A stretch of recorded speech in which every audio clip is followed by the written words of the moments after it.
Da La città futura, numero unico pubblicato nel febbraio del 1917 a cura della Federazione Giovanile Piemontese del Partito Socialista. Antonio Gramsci, aveva allora 26 anni, curò per intero la stesura del giornale. Odio gli indifferenti. Odio gli indifferenti. Credo, come Federico Hebel, che vivere vuol dire essere partigiani. Non possono esistere i solamente uomini, gli estranei alla città. Chi vive veramente non può non essere cittadino e parteggiare. Indifferenza è abulia, è parassitismo, è vigliaccheria, non è vita. Perciò odio gli indifferenti. L'indifferenza è il peso morto della storia, è la palla di piombo per il novatore, è la materia inerte in cui affogano spesso gli entusiasmi più splendenti, è la palude che recinge la vecchia città e la difende meglio delle mura più salde, meglio dei petti dei suoi guerrieri, perché inghiottisce nei suoi gorghi limosi gli assalitori e li decima e li scora, e qualche volta li fa desistere dall'impresa eroica. L'indifferenza opera potentemente nella storia, opera passivamente, ma opera. È la fatalità, è ciò su cui non si può contare, è ciò che sconvolge i programmi, che rovescia i piani meglio costruiti, è la materia bruta che si ribella all'intelligenza e la strozza. Ciò che succede, il male che si abbatte su tutti, il possibile bene che un atto eroico di valore universale può generare, non è tanto dovuto all'iniziativa dei pochi che operano, quanto all'indifferenza, all'assenteismo dei molti.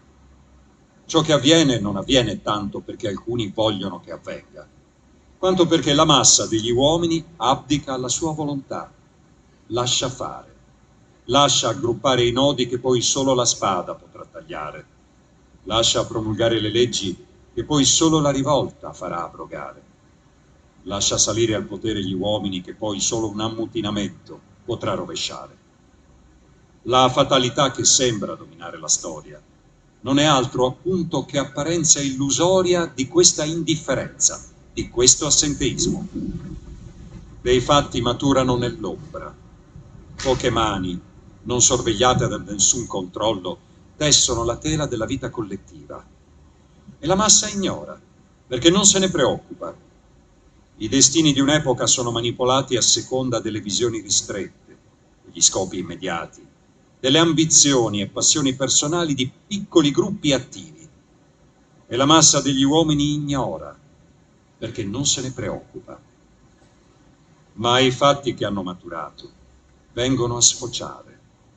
Ma la tela tessuta nell'ombra arriva a compimento e allora sembra sia la fatalità a travolgere tutto e tutti. Sembra che la storia non sia che un enorme fenomeno naturale, un'eruzione, un terremoto, del quale rimangono vittime tutti, chi ha voluto e chi non ha voluto, chi sapeva e chi non sapeva, chi era stato attivo e chi indifferente. E questo ultimo si irrita, vorrebbe sottrarsi alle conseguenze, vorrebbe apparisse chiaro che egli non ha voluto, che egli non è responsabile. Alcuni piagnucolano pietosamente, altri bestemmiano oscenamente, ma nessuno o pochi si domandano: se avessi anch'io fatto il mio dovere, se avessi cercato di far valere la mia volontà, il mio consiglio, sarebbe successo ciò che è successo? Ma nessuno o pochi si fanno una colpa della loro indifferenza, del loro scetticismo, del non aver dato il loro braccio e la loro attività a quei gruppi di cittadini che, appunto, per evitare quel tal male, combattevano. Di procurare quel tal bene si proponevano. I più di costoro, invece, ad avvenimenti compiuti, preferiscono parlare di fallimenti ideali, di programmi definitivamente crollati e di altre simili piacevolezze. Ricominciano così la loro assenza da ogni responsabilità, che non già che non vedano chiaro nelle cose e che qualche volta non siano capaci di prospettare bellissime soluzioni dei problemi più urgenti, o di quelli che, pur richiedendo ampia preparazione e tempo, sono tuttavia altrettanto urgenti. Ma queste soluzioni rimangono bellissimamente infeconde, ma questo contributo alla vita collettiva non è animato da alcuna luce morale, è prodotto di curiosità intellettuale, non di pungente senso di una responsabilità storica che vuole tutti attivi nella vita, che non ammette agnosticismi e indifferenze di nessun genere. Odio gli indifferenti anche per ciò che mi dà noia, il loro piagnisteo di eterni innocenti. Domando conto ad ognuno di essi del come ha svolto il compito che la vita gli ha posto e gli pone quotidianamente, di ciò che ha fatto e specialmente di ciò che non ha fatto. E sento di poter essere inesorabile, di non dover sprecare la mia pietà, di non dover spartire con loro le mie lacrime. Sono partigiano, vivo, sento nelle coscienze virili della mia parte già pulsare l'attività della città futura che la mia parte sta costruendo. E in essa la catena sociale non pesa su pochi. In essa ogni cosa che succede non è dovuta al caso, alla fatalità, ma è intelligente opera dei cittadini. Non c'è in essa nessuno che stia alla finestra a guardare mentre i pochi si sacrificano, si svenano nel sacrificio. E colui che sta alla finestra, in agguato, voglia usufruire del poco bene che l'attività di pochi procura e sfoghi la sua delusione vituperando il sacrificato, lo svenato, perché non è riuscito nel suo intento. Vivo, sono partigiano, perciò odio chi non parteggia, odio gli indifferenti.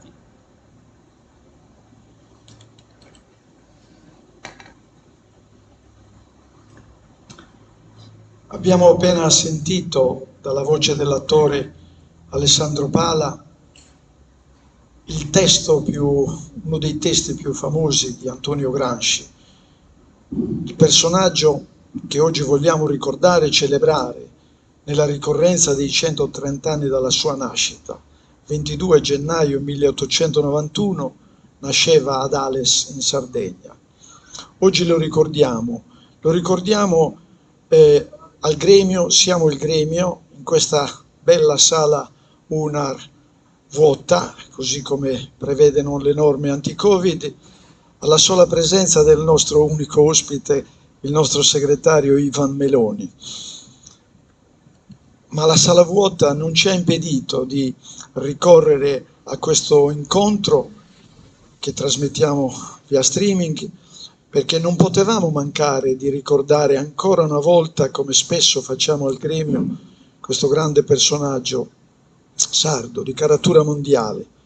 Ricordo che 2 anni fa lo abbiamo fatto in una sala gremita qua in Sala Italia con il coro, con i tenores di Neoneli, e abbiamo sentito alle loro voci alcune bellissime ottave fra le centinaia di ottave dedicate dal loro leader Tonino Cau in un bellissimo libro su Gramsci. Oggi lo facciamo con la collaborazione e con l'aiuto di 2 amici del Gremio. Abbiamo già sentito Alessandro Pala, attore algherese, attore di teatro, di cinema, doppiaggio, radio, e lo facciamo con l'amico professore emerito di storia contemporanea Carlo Felice Casula, e che poi introdurrò come merita e come si deve.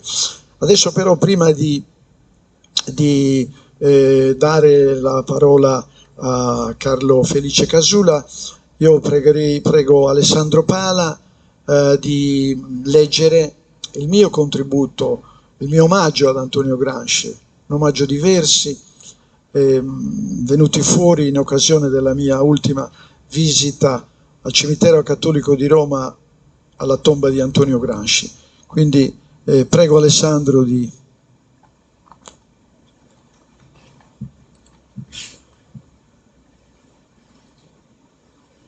Questo cervello non deve funzionare. Di Antonio Maria Masia, Roma, 4 giugno 2020, cimitero cattolico. Questo cervello non deve funzionare. Nei tuoi pensieri, il mondo grande e terribile.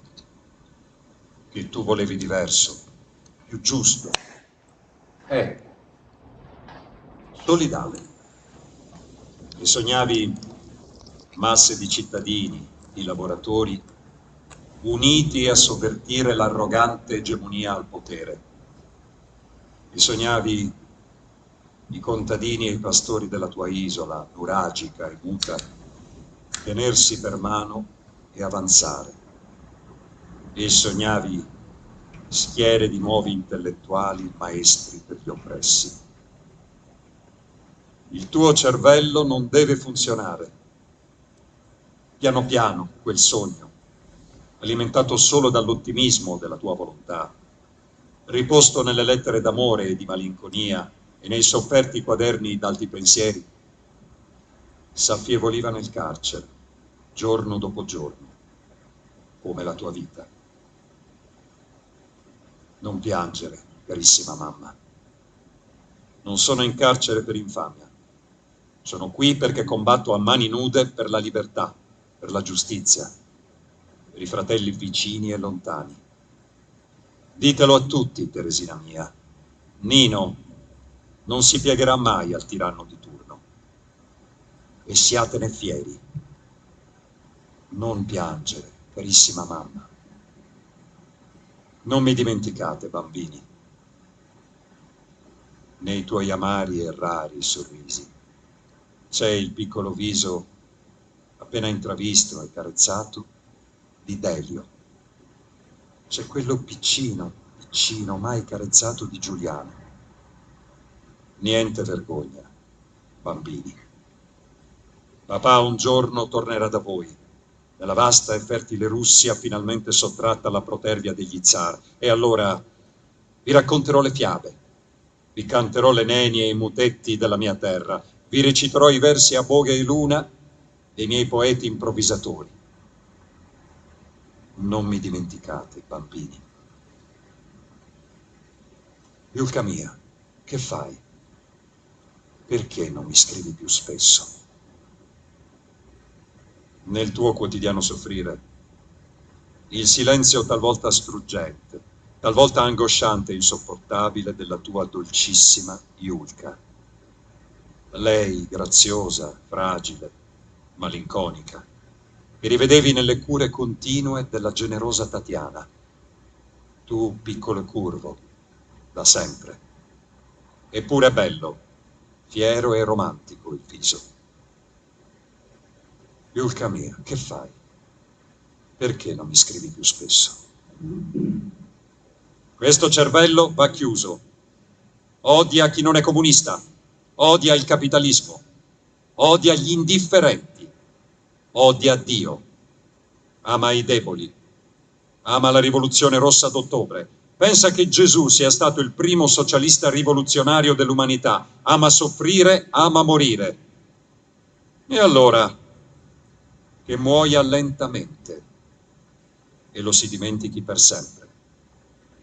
Colpevole di cospirazione, incitamento all'odio di classe, all'insurrezione, al mutamento violento della Costituzione e della forma di governo. Bastano 20 anni, 4 mesi, 5 giorni di carcere al parlamentare sovversivo Antonio Francesco Sebastiano Gramsci, noto Antonio, in famiglia Nino, sardo di Ghilarza di anni 35, padre del Partito Comunista Italiano? Più che sufficienti. Questo cervello va chiuso, sì, a 46 anni.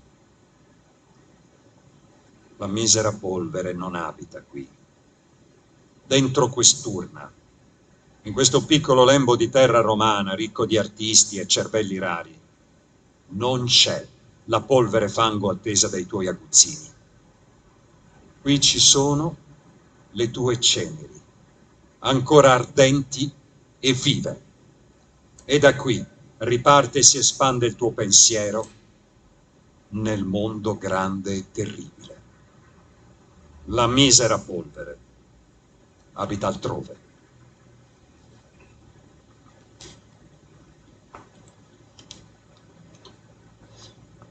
E veniamo a te, Carlo Felice.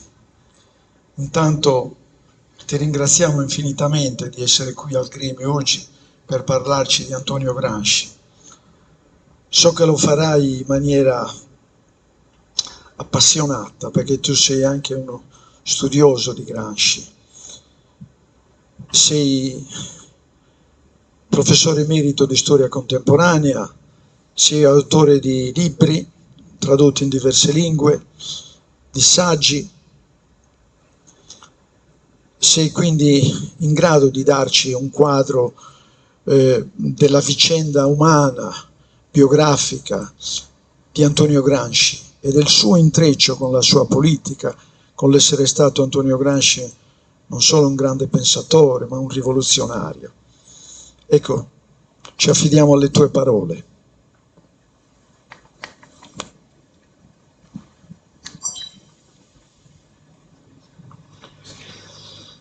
Una vita breve e intensa, sofferta e produttiva, quella di Antonio Gramsci, che io ho innanzitutto letto fin da quando ero adolescente e poi studiato anche i tanti studi su Gramsci, a partire da discipline diverse. Vorrei iniziare subito con un giudizio su Antonio Gramsci che è stato dato da Eric Hobsbawm, un grande storico inglese che ha scritto la sintesi storica più nota sul Novecento che Hobsbawm chiama l'età degli estremi e che Gramsci, come abbiamo sentito poc'anzi, chiama quella in cui c'è un mondo grande e terribile in cui lui è vissuto. Anzi, del Novecento Gramsci ha vissuto la prima parte.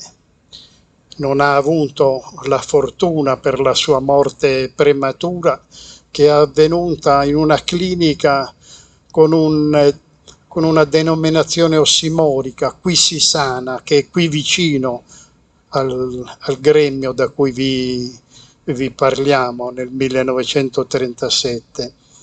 E forse è opportuno ricordare che Gramsci appartiene a una generazione che trascorre la propria infanzia, nel caso di Gramsci in Sardegna, nella Sardegna profonda dell'interno, in quella che è ricordata come la Belle Époque, l'età in cui sembrava che sia la crescita economica, che il benessere, addirittura secondo Benedetto Croce anche l'idea di libertà si affermavano progressivamente ma in forma quasi ineluttabile.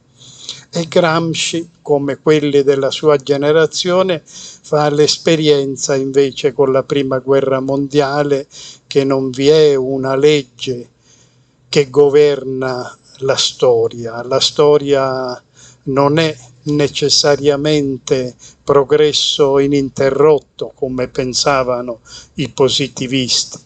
La storia si può anche fermare, avvitare su se stessa, precipitare in un disastro, e l'esperienza della Prima Guerra Mondiale fu da questo punto di vista esemplare, ma poi ancora Gramsci vive per una parte notevole anche quella che è detta il periodo della crisi fra le due guerre, periodo appunto di crisi, la grande crisi del 29 che parte dall'America, crisi che rappresentò la fine traumatica del mito del mercato autoregolato.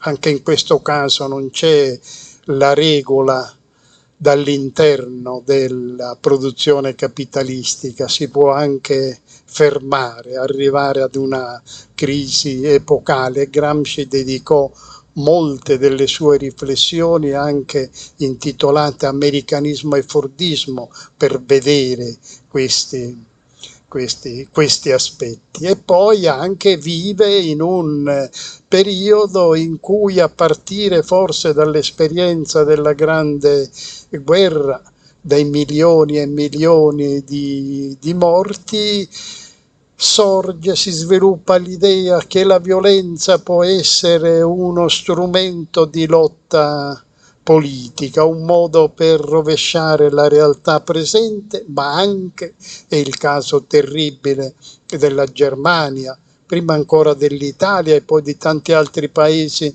dell'Europa, dell'affermazione di regimi che fanno della violenza la loro connotazione essenziale. Dicevo prima di Eric Hobsbawm, dedica diverse pagine a Gramsci e lo definisce come the most original communist thinker, tradotto in italiano, il pensatore comunista più originale del XX secolo in tutto l'Occidente. E ancora Hobsbawm, dopo una ricerca molto puntuale, scrive che Gramsci è fra i 250 autori a livello mondiale che sono più tradotti e letti. Nel caso di Gramsci non solo letti, ma anche studiati e, per così dire, anche tradotti in pratica e in azione politica in Italia, ma anche in molti paesi del mondo, sia dell'Europa, in Europa segnatamente la Francia, la Spagna, il Portogallo, ma anche l'Inghilterra. Recentemente anche in Germania sono state tradotte le opere di Gramsci e si è formata nel tempo una Gramsci Society, un'associazione gramsciana che è presente in grandi paesi e in molti paesi del mondo. Posso ricordare anche con un certo orgoglio che un mio laureato di Cagliari, adesso affermato studioso di Gramsci, è il presidente della Gramsci Society in Brasile, dove Gramsci è diventato un vero e proprio mito, oltre che una personalità da studiare, da riproporre all'attenzione politico e culturale. E per provare a ripercorrere brevemente insieme la vita di Gramsci, mi rifaccio con un documento anomalo, per così dire, ma che noi storici abbiamo imparato a conoscere e a apprezzare, a un testo poetico, a un sonetto su Gramsci, che Gramsci l'avrebbe chiamato un intellettuale del popolo, che è di Peppino Marotto, un poeta, ma anche un cantore, diremmo in sardo, di Orgosolo, ma anche fiero militante del Partito Comunista che Gramsci ha fondato, ma anche segretario della Camera del Lavoro. E la poesia è questa, il sonetto è questo: Sardigna, afflitta mamma generosa, geniale un uviggio a lugar dadu, e l'asa con sacrificio allevadu, casesa arretrada e bisonzosa. Torino, industriale operosa, a Gramsci tu e l'has bene studiato, e stissu poi su mastro diventato dessa povera gente coraggiosa. Affundadu prur de unu giornale, e unu la narau s'unidade, pro combattere sa classe padronale, e l'anamor tusine piedade, so saguzzino de su capitale, ma non mori sa sua ereditade. È un sonetto in realtà ricco di spunti, provo a raccoglierne alcuni. Intanto il punto di partenza della biografia politica e umana di Antonio Gramsci. La Sardegna arretrata e povera di fine Novecento, ma anche del primo Novecento e ahimè arretrata anche nei decenni purtroppo successivi. Ma è una terra che però l'ha allevato, sia pure con sacrificio, e in questo caso ci si riferisce non solo al percorso di studio faticoso fatto da Gramsci, prima a Ghilarza e poi a Santo Lussurgiu per fare le medie. Questo ci porta subito a pensare che anche Ghilarza, che tra i paesi dell'interno della Sardegna non era certo quello più piccolo e neppure quello più povero, però le scuole medie non c'era, bisognava andare a Santo Lussurgiu, e poi il liceo a Cagliari, dove con il legame forte con uno dei suoi fratelli incontra non solo dei professori, nel caso specifico uno di italiano che era anche il direttore dell'Unione Sarda, ma fa anche le prime esperienze politiche con il Partito Socialista, ma in questi anni Gramsci è anche molto sensibile ai temi del sardismo, della stessa indipendenza dell'isola, e questo sentimento non lo abbandonerà mai. E poi invece il momento fondamentale della sua formazione e della sua crescita politica: Torino industriale operosa. Torino, la capitale dell'industria, il luogo per così dire più avanzato della produzione industriale, ma anche la città dove c'era la classe operaia più forte, organizzata, più consapevole di se stessa. Anzi, a Torino nel 1919-20, grazie anche alla presenza, al ruolo di Gramsci e del giornale che lui aveva fondato, Ordine Nuovo. Faccio una parentesi: guardate sempre i titoli dei giornali fondati da Gramsci, hanno sempre delle denominazioni che guardano al futuro, la città futura, dove la città è un modo colto per indicare la società e lo Stato che sono insieme, la città dell'uomo. E poi appunto l'ordine nuovo, quasi a significare che l'ordine nuovo del socialismo, che non è più un fantasma che s'aggira per l'Europa, ma una realtà concreta e massiccia di uomini e di donne, è appunto un ordine. Non è disordine, non è puramente semplicemente rivoluzione che continua nel tempo. E poi, come si accennava in un verso di Peppino Marotto, il Zunidade, l'unità. In questo caso Gramsci aveva copiato questo titolo del quotidiano che lui fonda da un grande esponente del meridionalismo, Gaetano Salvemini, e unità stava a indicare che in unità non vi era possibilità di avanzamento e di progresso se non si creava un nuovo blocco sociale, lo chiama Gramsci, tra gli operai del nord e i contadini del sud. L'unità era... E perché questo?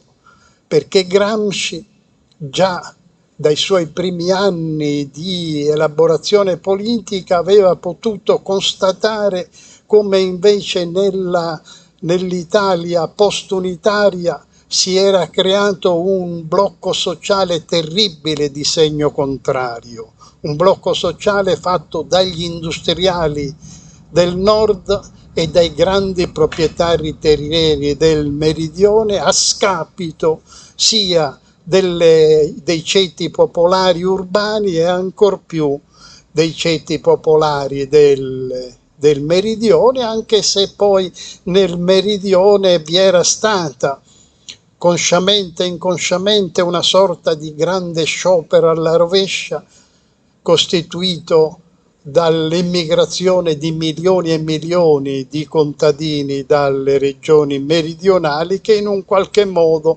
avevano fatto risalire la possibilità di contrattazione dei contadini e segnatamente dei braccianti o dei contadini poveri che erano rimasti.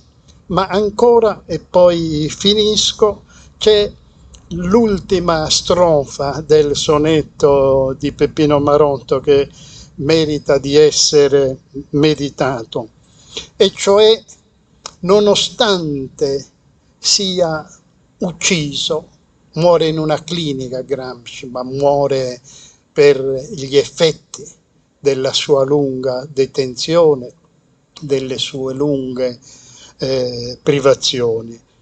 E nonostante questo però non muore la sua eredità. E da questo punto di vista vorrei ricordare che questo è molto importante, perché Gramsci, soprattutto nel momento terribile del 1926, è l'anno in cui il fascismo diventa regime, in cui vengono abolite tutte le libertà individuali e collettive, i partiti messi fuori legge, e quelli come Gramsci condannati dal Tribunale Speciale. Nel caso di Gramsci ci fu anche un fatto di ulteriore cattiveria, quello di far presiedere il Tribunale, la giuria che lo condanna, da un sardo. Si ripete anche per un altro anarchico sardo che tentò un attentato a Mussolini e poi fu fucilato. Anche in questo caso si scelse che quelli che dovevano fucilarli fossero anch'essi sardi. Vedete che come i regimi autoritari dittatoriali poi sono anche, per così dire, umanamente cattivi. Dice: ma non muore la sua eredità. Le ceneri di Gramsci, parafrasando Pierpaolo Pasolini, non sono ancora disperse.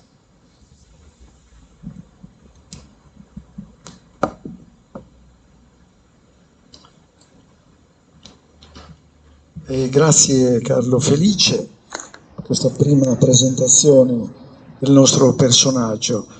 Io direi che in quella poesia di Marotto, non so se c'è, ma se non c'è io ce l'aggiungo, c'è un'altra bellissima parola che si adatta al nostro personaggio, ed è dignidade in sardo, dignità.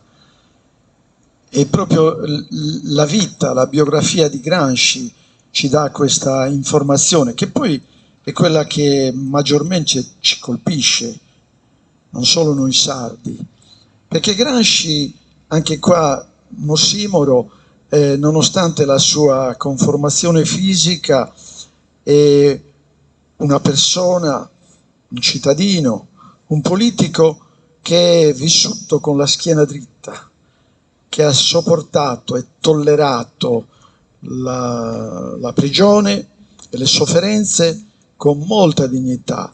Tutto questo emerge dalle sue lettere dal carcere, che è il terreno sul quale adesso vogliamo entrare attraverso di nuovo la lettura di Alessandro Pala. E queste lettere dal carcere, poi su questo ti farò una domanda a proposito del mancato, secondo me, inserimento nei testi scolastici di Antonio Gramsci. Queste lettere rappresentano un modello di letteratura dell'epistolario, insomma, molto importante, perché sono da considerare veramente un capolavoro della letteratura. Ecco, noi abbiamo scelto, fra le circa 500 lettere dal carcere di Antonio Gramsci, ne abbiamo scelto alcune, perché secondo noi rappresentano bene quel concetto di dignità di cui parlavo prima, e dove lui con molta fierezza dice alla madre, alle sorelle, ai fratelli, alla moglie, che lui insomma non è in carcere per infamia, no? Lui è un detenuto politico.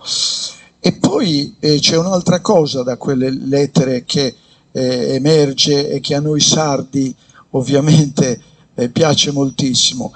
Gramsci attraverso queste lettere manifesta in maniera continua e anche diciamo serena la sua sarditudine, il suo essere sardo, perché continua a chiedere ai suoi che gli parlino, che gli ricordino certi nomi in sardo, perché ricorda le gare poetiche, perché parla del folklore sardo, del costume. Insomma, lui c'ha il sardo e poi c'ha dentro Salimba, la lingua sarda. Ecco, adesso in questo estratto che noi abbiamo scelto di lettere da carcere, che prego Alessandro Pala di leggerci, secondo me troviamo tutto questo.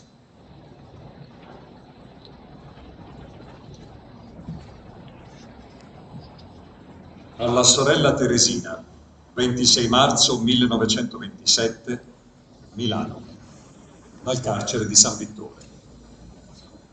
Carissima Teresina, mi è stata consegnata solo pochi giorni fa la lettera che mi avevi inviato a Ustica e che conteneva la fotografia di Franco. Franco mi pare molto vispo e intelligente. Penso che parli già correntemente. In che lingua parla? Spero che lo lascerete parlare in sardo e non gli darete dei dispiaceri a questo proposito. È stato un errore per me non aver lasciato che Edmea, da bambinetta, parlasse liberamente il sardo. Ciò ha nuociuto alla sua formazione intellettuale e ha messo una camicia di forza alla sua fantasia.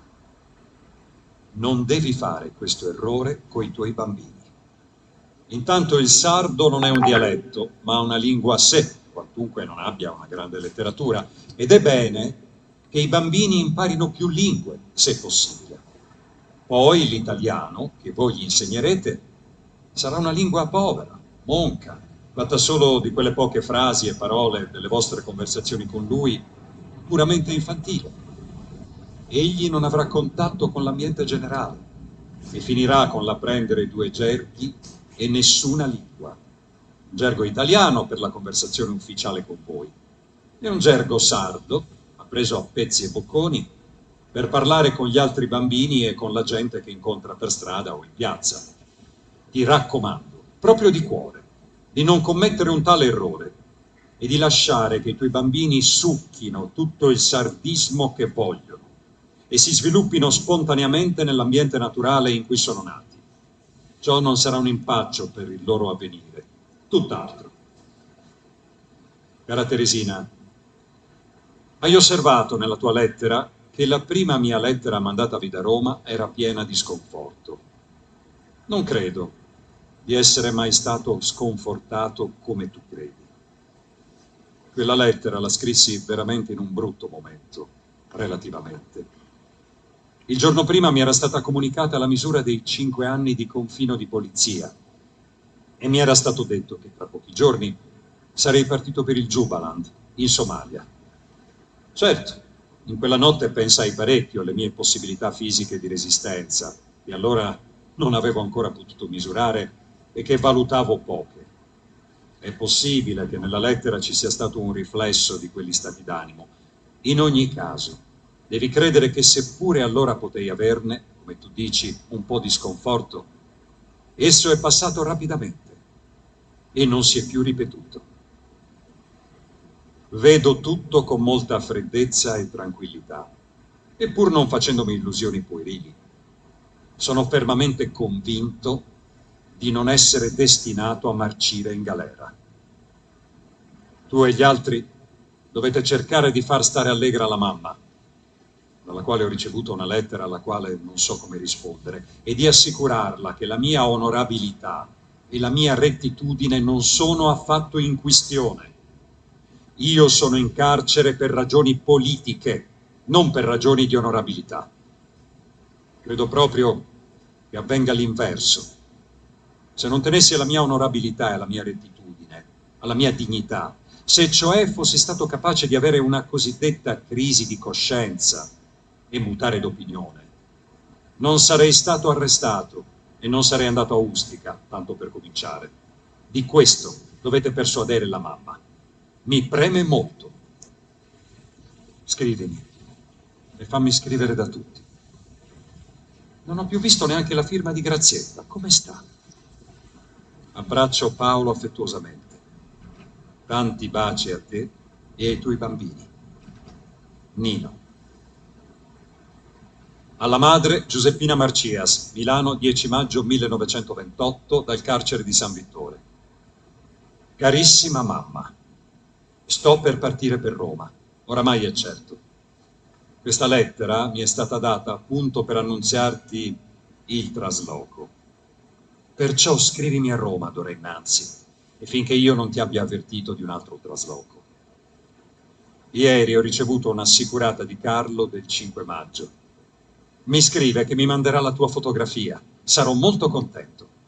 A quest'ora ti deve essere giunta la fotografia di Delio che ti ho spedito una decina di giorni fa raccomandata. Carissima mamma, non ti vorrei ripetere ciò che ti ho spesso scritto per rassicurarti sulle mie condizioni fisiche e morali. Vorrei, per essere proprio tranquillo, che tu non ti spaventassi o ti turbassi troppo qualunque condanna stiano per darmi. Che tu comprendessi bene, anche col sentimento, che io sono un detenuto politico e sarò un condannato politico, che non ho e non avrò mai da vergognarmi di questa situazione, che in fondo la detenzione e la condanna le ho volute io stesso in certo modo, perché non ho mai voluto mutare le mie opinioni, per le quali sarei disposto a dare la vita e non solo a stare in prigione, che perciò io non posso che essere tranquillo e contento di me stesso. Cara mamma, vorrei proprio abbracciarti stretta stretta, perché sentissi quanto ti voglio bene e come vorrei consolarti di questo dispiacere che ti ho dato. Ma non potevo fare diversamente. La vita è così, molto dura, e i figli, qualche volta, devono dare dei grandi dolori alle loro mamme, se vogliono conservare il loro onore e la loro dignità di uomini. Ti abbraccio teneramente. Nino. Le ultime lettere di Antonio Gramsci ai figli e alla moglie, prima della sua morte, che avverrà il 27 aprile del 1937 a 46 anni. 6 giorni prima aveva riacquistato la piena libertà. Al figlio Delio, Roma, dicembre 1936, in regime di libertà condizionata, presso la clinica Acquisisana di Roma. Caro Delio, aspetto che tu risponda alla questione su Puškin, senza fretta. Tu devi ferrarti bene e fare del tuo meglio. Come va la scuola per te e per Julik? Adesso che avete le annotazioni ogni mese, sarà più facile il controllo sull'andamento dei corsi. Ti ringrazio di aver abbracciato forte forte la mamma per parte mia. Penso che devi farlo ogni giorno, ogni mattino. Io penso sempre a voi. Così immaginerò ogni mattino. Ecco che i miei figli e Giulia pensano a me in questo momento. Tu sei il fratello maggiore, ma devi dirlo anche a Julik. Così, ogni giorno, avrete i 5 minuti del babbo. Cosa ne pensi? Ti bacio. Papà. Alla moglie Giulia Schutt, Roma, 23 gennaio 1937, in regime di libertà condizionata, presso la clinica Acquisisana di Roma. Cara Julka, sai che non sono mai stato abituato a ricevere auguri e neanche a farne. A dir la verità mi sembrano tutte sciocchezze, o mi sembravano, convenzionali. Ma per i ragazzi certo non è stata cosa convenzionale. E neanche per te, cara. Solo mi è sembrato di comprendere che tutti voi abbiate creduto di dovermi far la festa il 12, mentre io sono nato il 22. Mi pare di aver capito l'origine dell'errore e voglio essere festeggiato come piace a me. In questo caso voglio assolutamente una bella fotografia dei figli e tua. Una fotografia fatta bene, da un buon fotografo e non da un giocarello da dilettanti. Non capisco perché non mi mandi più spesso vostre fotografie. Per la spesa? Non credo. Per quale altra ragione? Sono passati più di 10 anni da che non ci vediamo. Perché non vedersi più spesso in questa forma? Per me la questione è molto molto diversa e tu lo comprendi, credo. Primo, dovrei passare per la trafila della polizia e questo primo è già decisivo per me.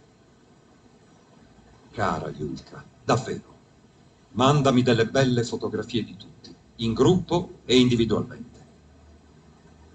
Cara, ti abbraccio. Antonio. Abbraccio anche la tua mamma buona, se me lo permetti. Al figlio Giuliano, 23 giugno 1937, Roma, in regime di libertà condizionata presso la clinica Quisisana di Roma. Caro Julik, disegna come vuoi, per ridere e per divertirti, e non seriamente come se facessi un compito che non ti piace. Vorrei però vedere qualcuno dei disegni che fai per la scuola. Questi disegni, come li fai? Con serietà? Oppure come quelli che fai per ridere? Mi pare davvero che alla scuola le cose vanno abbastanza bene. E la salute come va? Corri? Giochi? O ti diverti solo a scarabocchiare sulla carta figure non fatte seriamente? Ti ringrazio dei tuoi auguri. Oggi ho molto mal di testa e non posso scrivere a lungo. Ti bacio. Papà. Con chi studi il violino?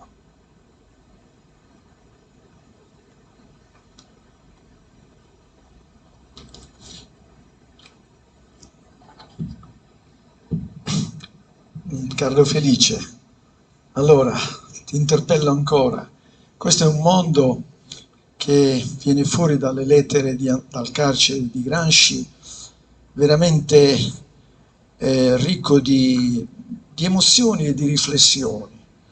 C'è questo dolore, questa sofferenza che sale dal personale all'universale.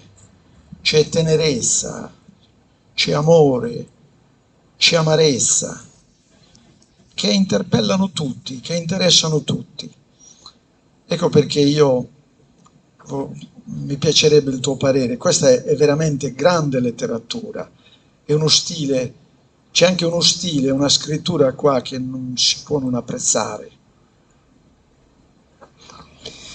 Sì, bisogna ricordare che le lettere dal carcere pubblicate nel 1947 dalla casa editrice più prestigiosa d'Italia, dalla Einaudi, casa editrice di Torino, e per Gramsci questo sicuramente gli avrà fatto piacere, vincono il premio Viareggio e ebbero una recensione d'eccezione di Benedetto Croce, che era un personaggio sicuramente non facile agli entusiasmi, ancor meno alla commozione. Eppure scrisse, leggo qui in questo caso tra virgolette, dell'opera del Gramsci nella formazione di un partito comunista italiano, altri potrà parlare con l'informazione e con l'esperienza che io non ho, in questa parte, ma il libro che ora si pubblica delle sue lettere appartiene anche a chi è di altro o opposto schieramento politico, e gli appartiene per la duplice ragione, per la riverenza e l'affetto che si provano per tutti coloro che tennero alta la dignità dell'uomo e accettarono pericoli e persecuzioni e sofferenze e morte per un ideale, che è ciò che Antonio Gramsci fece con fortezza, serenità, semplicità, talché queste sue lettere dal carcere suscitarono orrore e interiore rivolta contro il regime odioso che lo oppresse e lo soppresse, e perché, come uomo di pensiero, egli fu uno dei nostri,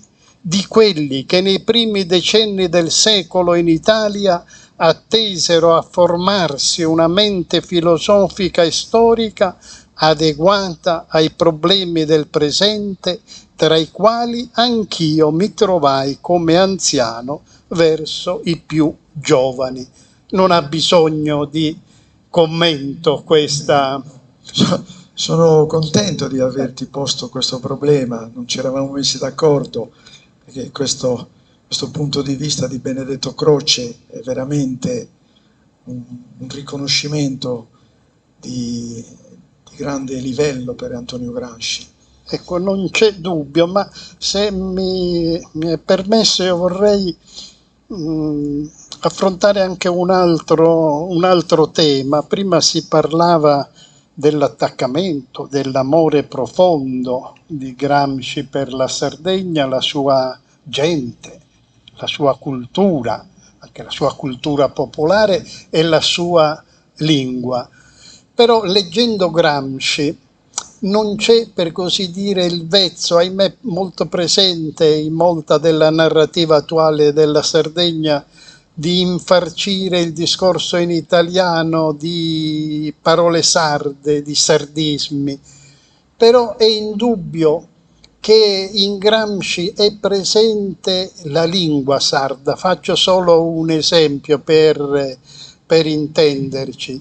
In sardo c'è un bel verbo che è chistionare, che non è solo il parlare, è anche discutere, confrontarsi, talvolta persino litigare, a tutte questi significati. Parla sempre di questione. E Gramsci appunto usa sempre la parola che è anche dotta italiano, ma anche sarda, in questo caso quistione, la questione.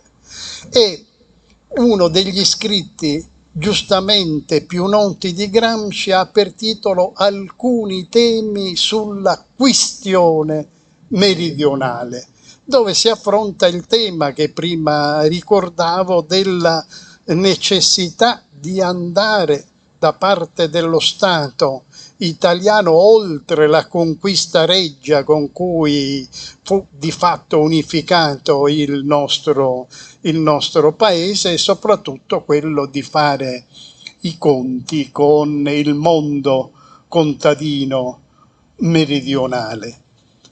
E ancora vorrei dire che c'è un'altra parola che ricorre in Gramsci, che giustamente Peppino Marotto prima aveva ricordato nel suo sonetto, è mastro, il maestro.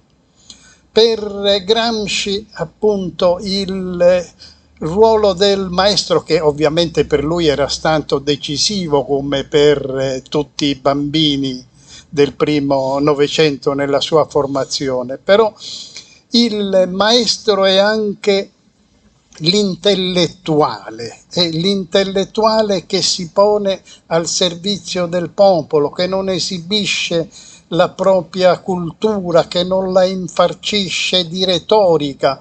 Non a caso la lingua di Gramsci merita di essere studiata e anche imitata, perché è una lingua essenziale.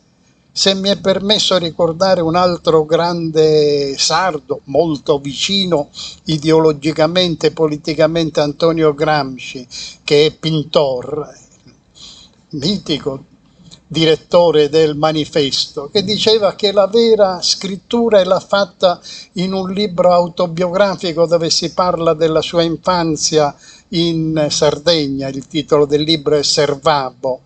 E dice Pintor: la vera scrittura è la scrittura per sottrazione. Dopo che uno ha scritto deve via via sottrarre, eliminare tutti gli aggettivi e tutte le parole che sono superflue, riducendole all'osso. E Gramsci questo in realtà, Gramsci bisogna ricordare, era anche un grande giornalista che non amava fare i comizi, che però amava parlare. C'è un episodio straordinario che merita di essere ricordato. Dopo la fine della guerra, i fanti della brigata Sassari vennero mandati a Torino per l'ordine pubblico della città. Dicevo prima, una città quasi travolta dall'esperienza dell'ordine nuovo, dei consigli di fabbrica, della stessa occupazione delle fabbriche nel 1919-20, quando sembra materializzarsi il sogno che gli operai sono anche produttori, non solo lavorano, sono addetti alla produzione, ma hanno anche la possibilità e la capacità di governare e dirigere la produzione. E Gramsci ogni tanto per strada andava a parlare con questi soldatini, giovanetti della brigata Sassari. Con uno di questi, lo ricorda, intavolò una chistione, appunto, una discussione, e gli disse: ma perché venite voi qui a reprimere, a controllare dei lavoratori? E questo soldato, probabilmente un povero contadino della Sardegna, dice: ma come lavoratori? Questi sono signori, vedi come sono vestiti, sono ben vestiti a sat civile, sarebbe detto in sardo. E Gramsci lo racconta anche Camilla Revera, sempre molto affezionata a Gramsci. E Gramsci riuscì a intavolare dei discorsi con questi giovani soldati che probabilmente l'avranno poi anche ricordato. E infine, permettetemi anche in questo caso, quasi anche come un fatto personale, Gramsci sardo, ma come pochi, ma non pochissimi sardi, aveva degli occhi chiari, degli occhi azzurri.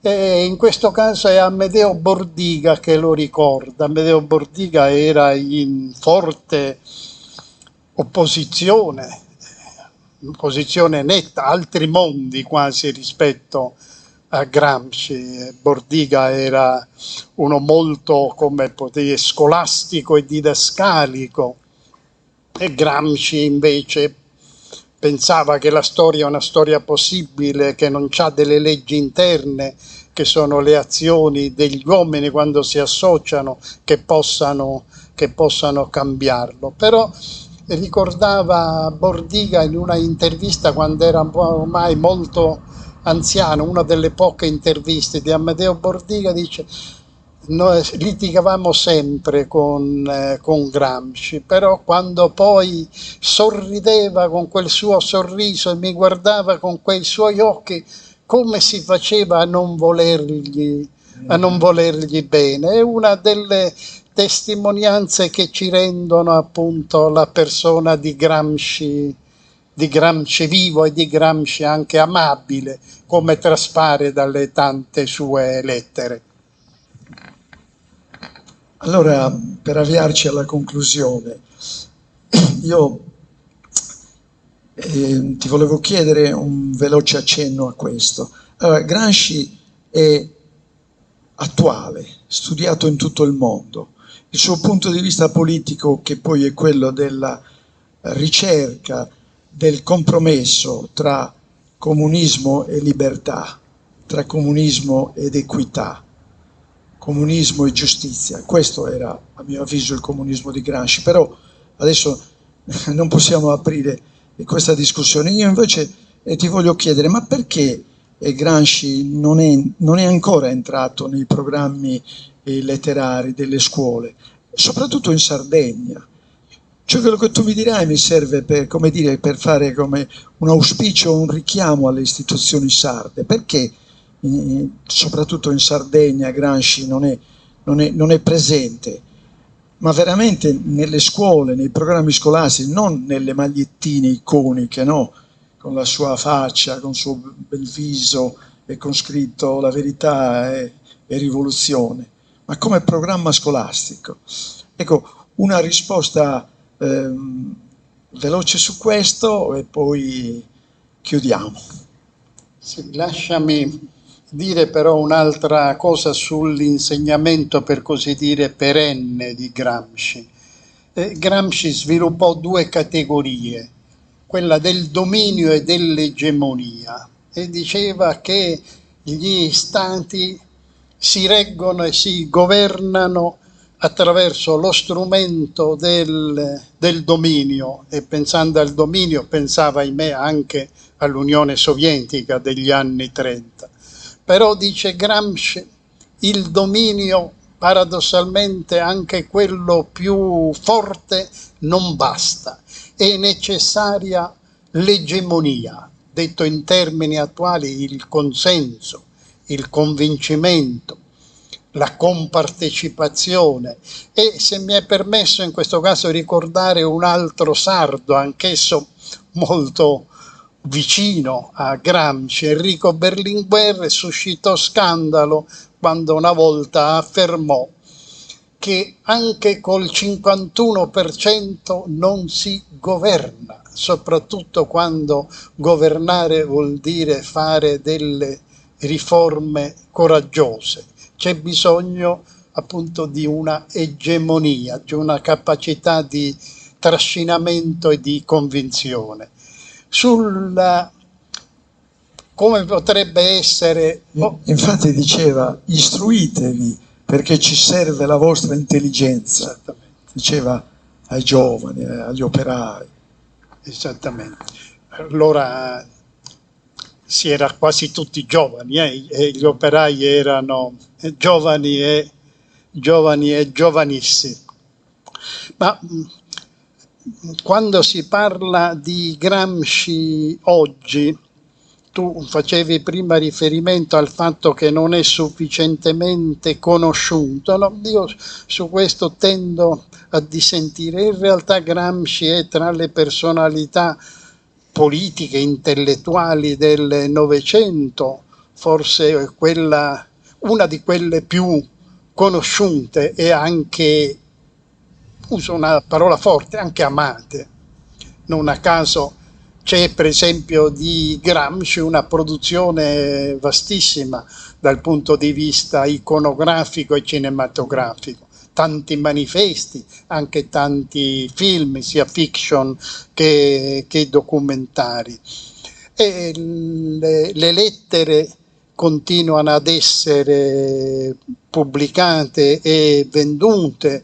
Delle biografie su Gramsci ne cito solo due, quella di Peppino Fiori, rieditata più volte dalla Terza, un'altra grande casa editrice, recentemente anche uno di Angelo Dorsi, pubblicata da Feltrinelli, altra grande casa editrice, e già arrivata alla terza o quarta edizione con un grande successo editoriale, il che vuol dire che raggiunge non solo gli studiosi, ma raggiunge anche i lettori colti.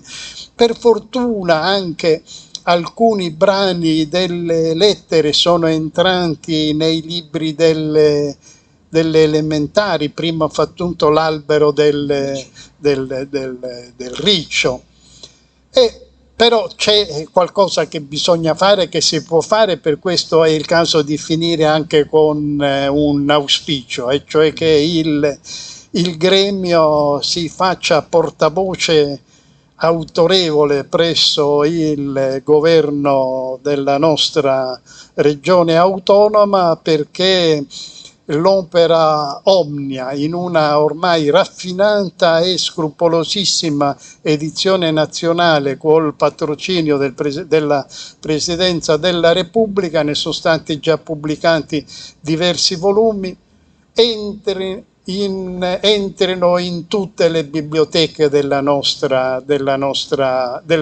isola, perché questo è il vero omaggio che noi possiamo rendere a questo nostro grande connazionale, che ha sognato e provato anche a operare per realizzare un sogno, che è il sogno del riscatto e dell'autoemancipazione dei lavoratori.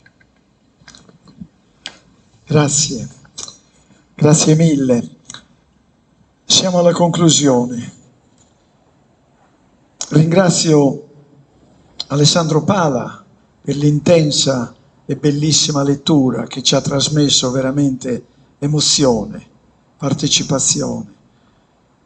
E ringrazio Carlo Felice per le cose che ci ha detto su Gramsci e che ci inducono alla riflessione e a una rilettura su Gramsci, ad ulteriormente approfondire. Prendiamo il suo auspicio e ci faremo da tramite presso le istituzioni regionali, perché Gramsci entri più nei programmi scolastici, nelle biblioteche, con tutta l'opera di Gramsci. E niente, ringrazio il pubblico presente, anzi assente, rappresentato dal nostro Ivan Meloni, e chiudo dando appuntamento al prossimo evento il 27 di gennaio, il giorno della memoria. Celebreremo questo importante appuntamento con Edith Brucu, che è una delle poche sopravvissute allo sterminio e che sarà qui da noi, ci parlerà della sua vicenda umana e presenteremo anche il suo ultimo libro, perché Edith non è solo una sopravvissuta ma anche una scrittrice, saggista, regista. Parleremo del suo ultimo libro, Il pane perduto.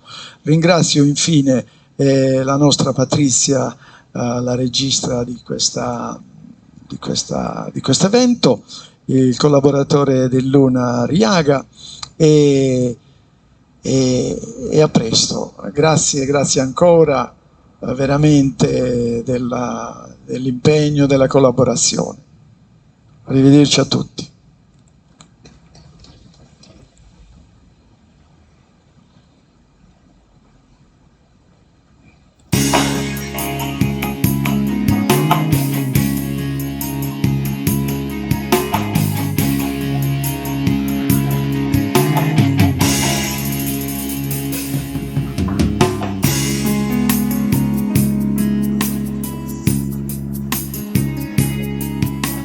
La cenere del tempo non t'ha coperto e appare in questo giorno d'aprile, chiuso in un angolo in penombra, solo chino imprigionato.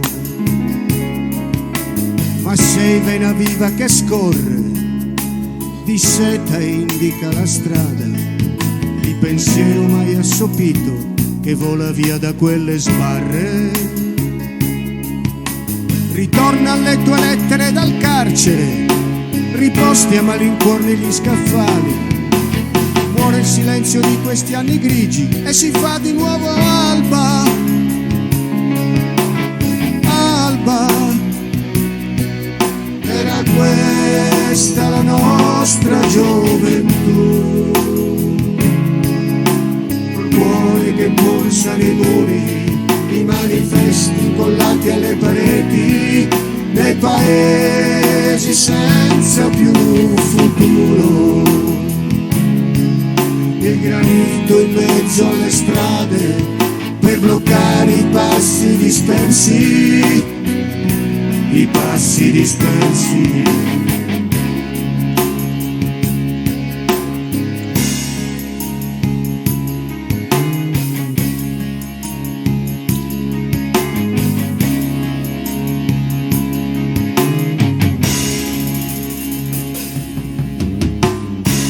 E ora che tu sei qui, in una foto in bianco e nero, una fronte ampia e una penna in mano, che indica il futuro in 1000 pagine, all'orizzonte appare il compito dimenticato e incompiuto, sperduto nei secoli bui, senza fioriture e rose. Ma senso ancora in questa terra, un nuovo frammento di sole che rischiara la via e risveglia la ragione. La ragione era questa la nostra gioventù, col cuore che pulsa nei muri, i manifesti incollati alle pareti, nei paesi senza più futuro, il granito in mezzo alle strade per bloccare i passi dispersi. Era questa la nostra gioventù, col cuore che pulsa nei muri, i manifesti incollati alle pareti, nei paesi senza più futuro,